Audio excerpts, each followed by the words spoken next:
अस्सलामुअलैकुम दोस्तों, मैं हूं अफसान अली और आप देख रहे हैं दिन की बातें। प्यारे दोस्तों, कुछ ही दिनों के बाद में बकरा ईद का त्यौहार आने वाला है। इसलिए सबसे पहले तो आप सभी इस्लामिक भाई बहनों को एडवांस में बकरा ईद की बहुत बहुत मुबारकबाद। आपका दिल करे तो आप भी हमें कमेंट बॉक्स के ज़रिए से बकरा ईद की मुबारकबाद लिख सकते हैं।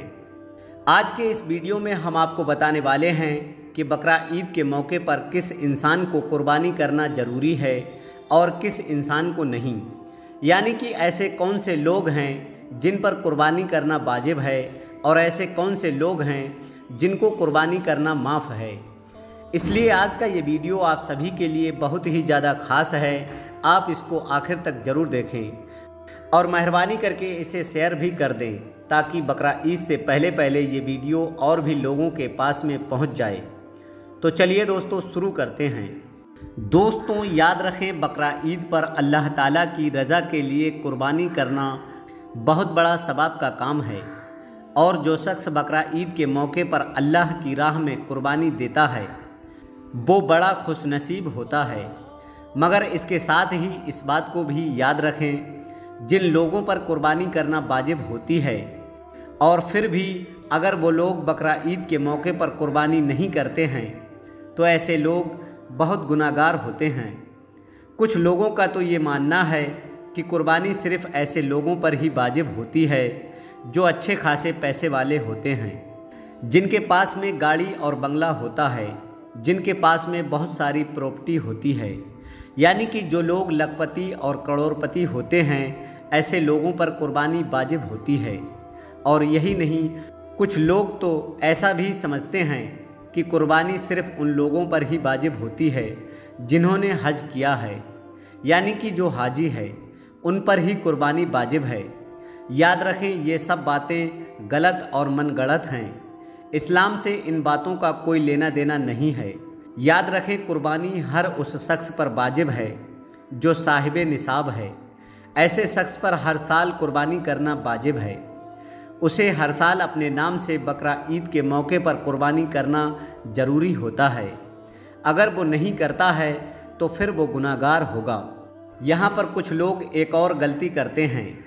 कुछ लोग क्या करते हैं कि वो एक साल तो अपने खुद के नाम से कुर्बानी कर देते हैं, उसके बाद में वो अपने बीवी के नाम से करते हैं, उसके बाद में वो अपने बच्चों के नाम से करना शुरू कर देते हैं। याद रखें, ऐसा करना भी गलत है। अगर आप साहिब निसाब हैं तो आपके नाम से हर साल कुर्बानी करना ज़रूरी है। अब आप सोच रहे होंगे कि ये साहिब निसाब क्या होता है, तो हम आपको बता दें कि साहिब निसाब उसको कहते हैं जिसके पास में 7.5 तोला सोना या फिर 52.5 तोला चांदी होती है, या फिर उसकी कीमत की रकम कुर्बानी के दिनों में किसी के पास मौजूद होती है, तो फिर वो शख्स साहिब निसाब होता है और फिर ऐसे शख्स पर कुर्बानी वाजिब होती है। यानी कि ऐसे शख्स के लिए कुर्बानी करना ज़रूरी हो जाता है। अगर ऐसा शख्स फिर कुर्बानी नहीं करता है तो वो शख्स गुनाहगार होता है। यहाँ पर एक बात और समझ लीजिए, अगर कोई शख्स साल भर तो फ़कीर रहा, यानी कि साल भर तो उसके पास में कुछ भी नहीं रहा, मगर जैसे ही कुर्बानी के दिन करीब आए उसके पास में इतनी रकम आ जाए कि वो साहिब निसाब को पहुंच जाता है, तो फिर उस पर कुर्बानी वाजिब हो जाती है और उसको कुर्बानी करना ज़रूरी होता है।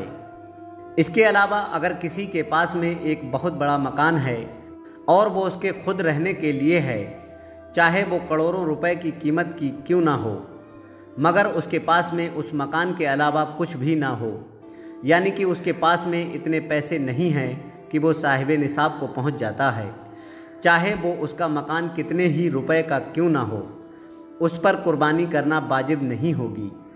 क्योंकि मकान हाजते असलिया में से है, मकान ज़रूरत की चीज़ों में से है, इसलिए ऐसे शख्स को कुर्बानी करना ज़रूरी नहीं होगा। लेकिन अगर किसी के पास में 2 या 3 मकान हैं, उनमें से एक में तो वो खुद रहता है और बाकी के मकान किराए पर दे रखे हैं और उनका किराया इतना ज़्यादा है कि उसे वो साहिब निसाब को पहुंच जाता है, तो फिर उस पर कुर्बानी करना वाजिब हो जाता है।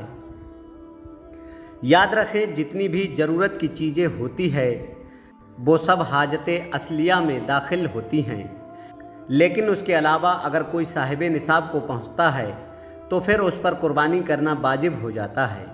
इसी तरह से अगर किसी औरत के पास में जेवर है मगर उसका शौहर साहिब निसाब नहीं है, यानी कि उसका शौहर इतने पैसे का मालिक नहीं है, तो फिर याद रखें ऐसी औरत पर कुर्बानी वाजिब है, उसके शौहर पर नहीं। इसी तरह से अगर कोई मुसाफिर यानी कि जो कोई अपने वतन से 52.5 किलोमीटर दूर चला गया है और वहाँ पर उसे 15 दिन से कम ठहरना है तो उस पर भी कुर्बानी वाजिब नहीं है।